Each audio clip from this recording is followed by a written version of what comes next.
Judges 3-4. These are the nations the Lord left to test all those Israelites who had not experienced any of the wars in Canaan.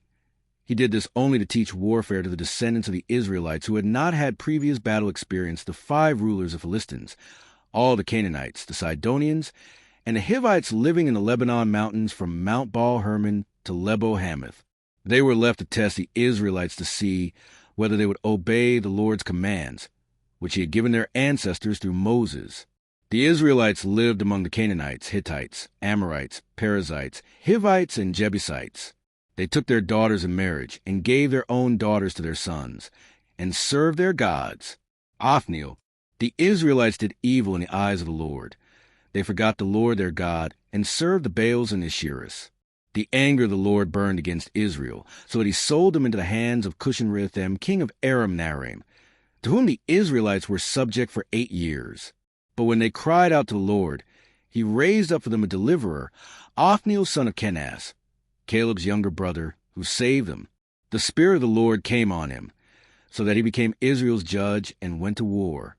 The Lord gave Cushan-Rishathaim, king of Aram, into the hands of Othniel, who overpowered him. So the land had peace for 40 years, until Othniel son of Kenaz died. Ehud.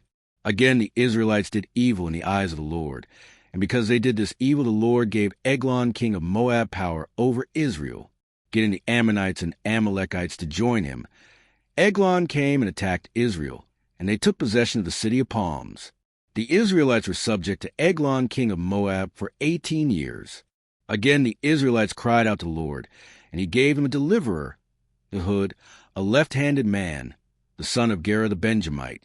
The Israelites sent him with tribute to Eglon king of Moab. Now Ehud had made a double-edged sword about a cubit long, which he strapped to his right thigh under his clothing.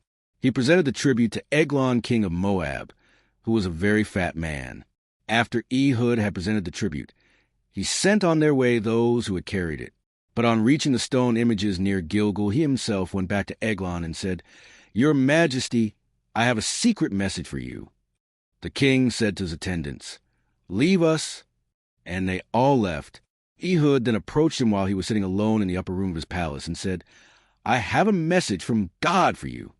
As the king rose from his seat, Ehud reached with his left hand, drew the sword from his right thigh, and plunged it into the king's belly. Even the handle sank in after the blade, and his bowels discharged. Ehud did not pull the sword out, and the fat closed in over it. Then Ehud went out to the porch. He shut the doors of the upper room behind him and locked them. After he had gone, the servants came and found the doors of the upper room locked. They said, "He must be relieving himself in the inner room of the palace." They waited to the point of embarrassment. But when he did not open the doors of the room, they took a key and unlocked them. There they saw their lord fall on the floor, dead. While they waited, Ehud got away. He passed by the stone images and escaped to Seirah. When he arrived there, he blew a trumpet in the hill country of Ephraim, and the Israelites went down with him from the hills, with him leading them. "Follow me," he ordered, "for the Lord has given Moab, your enemy, into your hands." So they followed him down and took possession of the fords of the Jordan that led to Moab. They allowed no one to cross over. At that time they struck down about 10,000 Moabites, all vigorous and strong. Not one escaped. That day Moab was made subject to Israel, and the land had peace for 80 years. Shamgar. After Ehud came Shamgar son of Anath, who struck down 600 Philistines with an ox goad. He too saved Israel. Deborah. Again the Israelites did evil in the eyes of the Lord, now that Ehud was dead. So the Lord sold him into the hands of Jabin king of Canaan, who reigned in Hazor. Sisera, the commander of his army, was based in Harosheth Hagoyim, because he had 900 chariots fitted with iron, and had cruelly oppressed the Israelites for 20 years.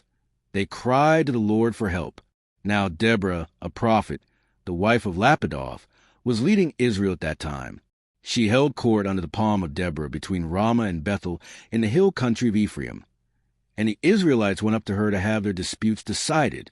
She sent for Barak son of Abinoam from Kadesh in Naphtali and said to him, "The Lord, the God of Israel, commands you, go, take with you 10,000 men of Naphtali and Zebulun, and lead them up to Mount Tabor.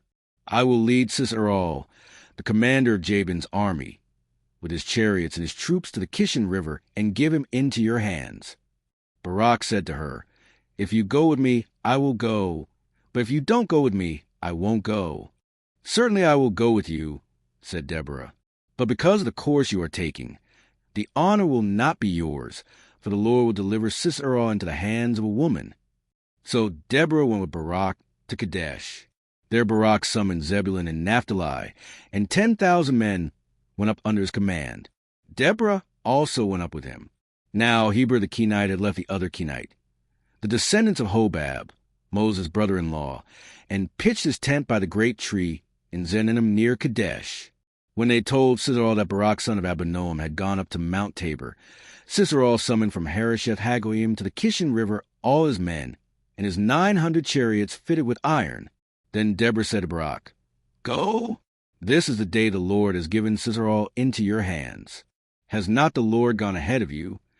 So Barak went down Mount Tabor, with 10,000 men following him. At Barak's advance, the Lord routed Sisera and all his chariots and army by the sword, and Sisera got down from his chariot and fled on foot. Barak pursued the chariots and army as far as Harosheth Hagoyim, and all Sisera's troops fell by the sword. Not a man was left. Sisera, meanwhile, fled on foot to the tent of Jael, the wife of Heber the Kenite, because there was an alliance between Jabin, king of Hazor, and the family of Heber the Kenite. Jael went out to meet Sisera and said to him, "Come, my lord, come right in. Don't be afraid." So he entered her tent, and she covered him with a blanket. "I'm thirsty," he said. "Please give me some water." She opened a skin of milk, gave him a drink, and covered him up. "Stand in the doorway of the tent," he told her. "If someone comes by and asks you, 'Is anyone in there?' say no." But Jael, Heber's wife, picked up a tent peg and a hammer and went quietly to him while he lay fast asleep, exhausted. She drove the peg through his temple into the ground, and he died. Just then Barak came by in pursuit of Sisera, and Jael went out to meet him. "Come," she said, "I will show you the man you're looking for." So he went in with her, and there lay Sisera with the tent peg through his temple, dead. On that day God subdued Jabin, king of Canaan, before the Israelites. And the hand of the Israelites pressed harder and harder against Jabin, king of Canaan, until they destroyed him.